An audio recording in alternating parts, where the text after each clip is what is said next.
तो आज की कहानी जो है एक ऐसी कहानी है। एक मुझे याद है कि आपको वेस्ट बंगाल की एक कहानी सुनाई थी। एक भूतिया प्लेटफॉर्म है जहाँ पे एक लड़की बदआवाज़ भागती है जब भी कोई ट्रेन आती है, और उस चक्कर में उस प्लेटफॉर्म, उस स्टेशन को ही पूरा एक तरह से घोस्ट और वो डिक्लेयर कर दिया गया। वहाँ कोई ट्रेन रुकती नहीं थी सूरज डूबने के बाद। फिर तो ये हुआ कि कोई ट्रेन ही नहीं रुकती थी, और रेलवे के रिकॉर्ड में भी बाकायदा वो एक हॉन्टेड स्टेशन डिक्लेयर हो गया था। ये कहानी एक अजीब है, लगभग 109 साल पुरानी कहानी है। बात 1911 की है। 1911 में इटली से एक ट्रेन चलती है। कहानी ये थी कि एक ट्रेन की कंपनी थी जो जेनेटी, जो रेलवे उस वक्त सारी चीज़ें थी, रेलवे के कोचेस, इंजन, ये सारी चीज़ें बनाती थी। तो जेनेटी ने एक नई ट्रेन बनाई और उसके लिए एक ऑफ़र दिया था लोगों को ट्रायल के लिए कि कुछ पैसेंजर आएँ, उसमें सवार हों और एक ख़ास दूरी तक उन सबको ले जाया जाए और वो देखें कि कैसी ट्रेन है। तो जेनेटी नाम की इस कंपनी ने एक ऑफ़र दिया और 100 ऐसे पैसेंजर को चुना जिनको फ्री ट्रैवल कराना था, साथ में खाना पीना सब कुछ, एक तय दूरी तक ले जाना, फिर वापस उनको पहुंचाना। तो बहुत सारे ऐसे कुछ इसमें वो ऐसी चीज़ें की थी उन्होंने, जिसमें ऐसे 100 पैसेंजर की लिस्ट बनाई गई और 100 मुसाफिरों को इस ट्रेन में, जो पहला ट्रायल था, उसमें बैठाया। बिल्कुल नई ट्रेन, उस वक्त 1911 के हिसाब से उसमें नई टेक्नोलॉजी। और इस ट्रेन में 100 पैसेंजर और 6 जो है वो ट्रेन के जो ड्राइवर और बाकी लोग थे।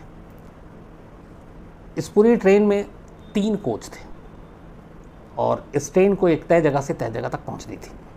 ख़ास बात यह थी कि इस ट्रेन को उस सफ़र के दौरान में एक इटली में लोम्बार्डी टनल, लोम्बार्डी माउंटेन के पास एक टनल है, और उस ज़माने में ये जो सुरंग टनल था, ऐसे इतने लंबे टनल बड़े कम हुआ करते थे। करीब आधे मील लंबा ये टनल था, सुरंग। तो इस ट्रेन को सुरंग से भी होकर गुजरना था। बड़ी एक्साइटमेंट थी लोगों में, एक नई ट्रेन उस वक्त और नया उस वक्त के हिसाब से टेक्नोलॉजी और सारी चीज़ें। तो खैर 106 मुसाफिर उसमें, 106 टोटल ट्रेन और के स्टाफ और पैसेंजर ये सवार होते हैं। ट्रेन चल पड़ती है। ठीक ठाक दूरी तय हो चुकी थी, मुसाफिर भी बड़े खुश थे, खाना पीना सब कुछ मिल रहा था ट्रेन में। ट्रेन का ट्रायल था तो इसलिए उनकी खातिर भी ज़्यादा हो रही थी। इसी दौरान, और अब तक कई लोगों ने इस ट्रेन को गुजरते हुए देखा, जब ये लोम्बार्डी माउंटेन के पास जो टनल है, उस टनल में जब ये ट्रेन दाखिल हुई, करीब आधे मील और 1 किलोमीटर से थोड़ा सा कम ये टनल था लंबा। ट्रेन दाखिल तो हुई, लेकिन दूसरी तरफ से ये ट्रेन बाहर नहीं निकली। कुछ वक्त बीता, लोग बड़े हैरान। जो उस वक्त रेलवे के स्टाफ थे उन्हें भी मालूम था कि टनल ट्रेन से आगे आएगा, फिर आपके दूसरे प्लेटफॉर्म पे गुजरेगा, दूसरे स्टेशन से गुजरेगा, लेकिन ऐसा हुआ नहीं। ट्रेन टनल में दाखिल तो हुई, उसके बाद टनल से बाहर ही नहीं निकली, लापता हो गई। कुछ वक्त के बाद जब ये चीज़ पता चली कि एक जेनेटी नाम की जो नई कंपनी है, उनकी ट्रेन है वो गई हुई है, लेकिन कुछ पता नहीं, तो हड़कंप मच गया।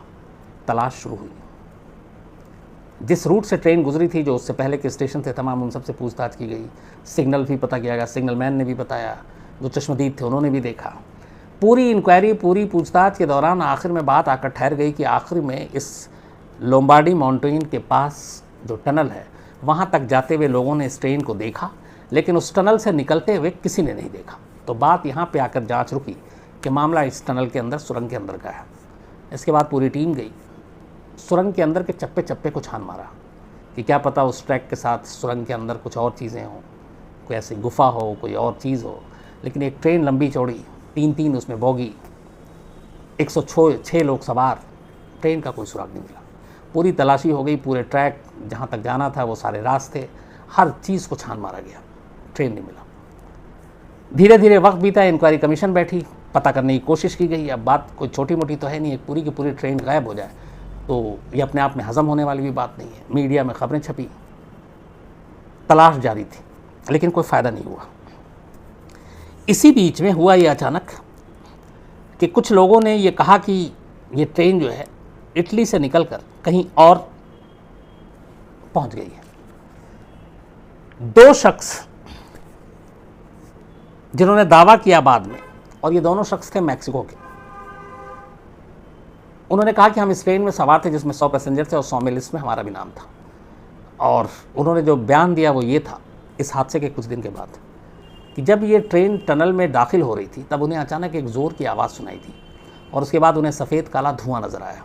तो वो दोनों घबरा गए और वो चलती ट्रेन से कूद पड़े टनल में दाखिल होने से पहले। दोनों की मानसिक हालत ठीक नहीं थी। वहाँ पे उनको साइकेट्रिस्ट ने देखा, सब कुछ देखा, बट वो अजीब ऊट पटांग बातें भी कर रहे थे। लेकिन ये कह रहे थे कि वो दोनों उस ट्रेन में सवार थे और रिकॉर्ड के हिसाब से पता भी चला कि हाँ वो उस ट्रेन में सवार थे।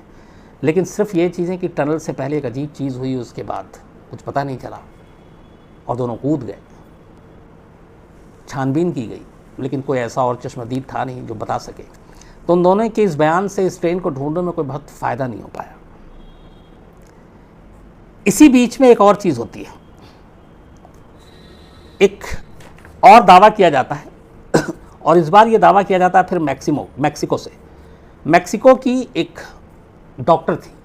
उस डॉक्टर ने ये कहा कि उनके पास इस हादसे के कुछ वक्त के बाद 104 पेशेंट आए थे उनके हॉस्पिटल में और वो 104 के 4 जो थे वो मानसिक रूप से परेशान थे, बीमार थे और अजीब अजीब हरकतें कर रहे थे, अजीब अजीब बातें कर रहे थे, बट वो कुछ बता नहीं पा रहे थे कि वो हैं क्या, उनकी सच्चाई क्या है। लेकिन वो 104 थे। ये बात धीरे धीरे इटली पहुंची। जब इटली पहुंची तो लोग घबराए इसलिए कि 2 पैसेंजर ने दावा किया कि वो ट्रेन से कूद चुका है। अब यहाँ पे बात आ रही है कि 104 मैक्सिको में एक डॉक्टर ने कहा कि हॉस्पिटल आए और वो 104 के 4 मानसिक रूप से बीमार थे और अजीब बिहेव कर रहे थे। तो 104 और 2 106 होते हैं और उस ट्रेन में टोटल 106 ही लोग थे। लेकिन ये सच्चाई क्या थी? बाद में पता चला कि वो जो 104 थे वो 104 के 104 गायब हो गए। तो वो भी कड़ियाँ जुड़ नहीं पाई, ये ट्रेन के थे फिर कहाँ गए। और चूँकि हॉस्पिटल ने ये कहा कि मानसिक रूप से बीमार उटपटांग बातें कर रहे हैं तो उन्होंने उनको बहुत सीरियस भी नहीं लिया, तो वो भी निकल गए। इसके बाद इसी ट्रेन के बारे में जो सबसे ख़तरनाक चीज़ें आई और सबसे बड़ी जानकारी आई वो ये आई कि इस ट्रेन को सेम इसी जेनेटी कंपनी का जो मॉडल था, जो इंजन थे, जो 3 बॉगी थे, जिस तरीके का नक्शा बनाया गया था, वैसे ही हूबहू ट्रेन अलग अलग वक्त में कभी इसको रशिया में देखा गया, कभी जर्मनी में, कभी रोमानिया में और कभी मैक्सिको में। यहाँ तक तो बात ठीक थी। ये ट्रेन चली थी 1911 में, लेकिन 1911 से करीब 71 साल पहले 1840 में मैक्सिको में सेम ट्रेन देखी गई थी जिसका सेम इंजन, सेम 3 बॉगी और सब कुछ नक्शा वैसे ही। तो अब सवाल ये है कि 1840 में मैक्सिको में वैसी ही ट्रेन देखी गई। 1911 में जेनेटी कंपनी ने इस ट्रेन को पहली बार बनाया। 100 से ज़्यादा मुसाफिरों को इसमें बैठाया, 6 क्रू मेंबर थे जो ट्रेन के गार्ड और ड्राइवर। और 1911 में ये ट्रेन इटली से गायब होता है। तो अगर 1911 में ये गायब हुआ तो 1840 में वो ट्रेन कैसे देखी गई? और 1840 में वो देखी गई तो फिर 1840 से लेकर 1911 तक क्यों नहीं देखी गई? 1911 में देखने के बाद ये 104 एक अलग हॉस्पिटल में 2 भाग कराए, वो कहाँ से थे? फिर रशिया में कहाँ से वो ट्रेन आ गई? वहाँ के लोगों ने कैसे सेम हूबहू ट्रेन देखी? तो इस पूरी ट्रेन की मिस्ट्री है क्या? आज 2020 में है हम, लगभग 109 साल पुरानी बात हो गई। अगर 1911 इटली की इस बात की बात करें, इसके सारे रिकॉर्ड भी है इटली में। इसका पुख्ता इस बारे में कोई जानकारी किसी के पास नहीं। एक चीज़ सिर्फ कही जाती है और वो ये है कि ये ट्रेन जब टनल में दाखिल हुई तो शायद ये टाइम जोन में चली गई या टाइम मशीन में चली गई। टाइम मशीन मतलब ये होता है कि फिर वो किसी और दुनिया में पहुंच गई, वक्त से पहले या वक्त के पीछे बहुत ज़्यादा चली गई। और यही वजह है कि कभी 1840 में दिखती है तो कभी रशिया में दिखती है, कभी जर्मनी में दिखती है। लेकिन कुल मिला के ये है कि ये जो ट्रेन है इसके बारे में आखिरी बस यही कहा जाता है कि शायद ये एक जो टाइम मशीन है उस टाइम मशीन ने ही इस ट्रेन को एक तरह से निगल लिया और उसने अपने आप में संभाल लिया। और यही वजह है कि आज तक इतनी बड़ी लंबी चौड़ी ट्रेन कभी किसी को मिली नहीं और ना इसके बारे में कोई जानकारी मिली। अब ये सच है क्या? यहाँ पे 2 चीज़ें हैं। 1911 में लोम्बार्डी माउंटेन के करीब इस टनल में ट्रेन दाखिल हुई। जेनेटी कंपनी की ट्रेन थी, 106 लोग थे, इसके सारे दस्तावेज़ और सब कुछ हैं। लेकिन वो ट्रेन कहाँ चली गई, टनल से बाहर क्यों नहीं निकली? लगभग 1 किलोमीटर से कम की वो लंबाई थी टनल की, ये भी सच है। वो ट्रेन कभी मिली नहीं, ये भी सच है। वो 6 जो 2 आया था उसके अलावा 104, उनके बारे में कभी कोई जानकारी नहीं मिली। तो सवाल है कि इस ट्रेन के साथ हुआ क्या। बड़ी लंबी जांच चली। आज भी इटली में ये एक मिस्ट्री है और कहते हैं कि दुनिया की सबसे बड़ी मिस्ट्री में से एक मिस्ट्री आज भी। लेकिन इस ट्रेन का कोई सुराग नहीं मिला। लोग यही कहते हैं कि सिर्फ ये टाइम जो मशीन है उसी का हाथ हो सकता है और कोई नहीं हो सकता। ऐसी और भी कई कहानियाँ जिसमें टाइम मशीन के बारे में आपको बता कि कई ऐसे प्लेन हैं जो गायब हुए, कई कहानियाँ ऐसी मैं आपको सुनाई हैं। लेकिन अपने आप में एक पूरे ट्रेन का लापता होना यह वाकई रहस्यमयी है और आज भी इसके बारे में कोई जानकारी किसी के पास नहीं है। आप में से अगर कोई जानकारी हो, क्राइम तक की बहुत सारे फैमिली मेम्बर इटली में भी रहते हैं, मेल आते हैं उनके, तो ज़रूर आप उसके बारे में पता कीजिएगा। और इससे रिलेटेड कोई और नई जानकारी हो या इस बारे में कोई और जानकारी हो तो ज़रूर शेयर कीजिएगा ताकि मैं बाकी क्राइम तक फैमिली के साथ शेयर कर सकूँ। कहानी अच्छी लगी हो तो दोस्तों चैनल को सब्सक्राइब कर दीजिए। आगे भी ऐसी ही कहानी आपको सुनने को मिलती रहेंगी अच्छी अच्छी। चैनल को लाइक शेयर सब्सक्राइब कर दीजिए। धन्यवाद आपका बहुत बहुत कहानी सुनने के लिए। आप मेरे चैनल पर आए, थैंक यू।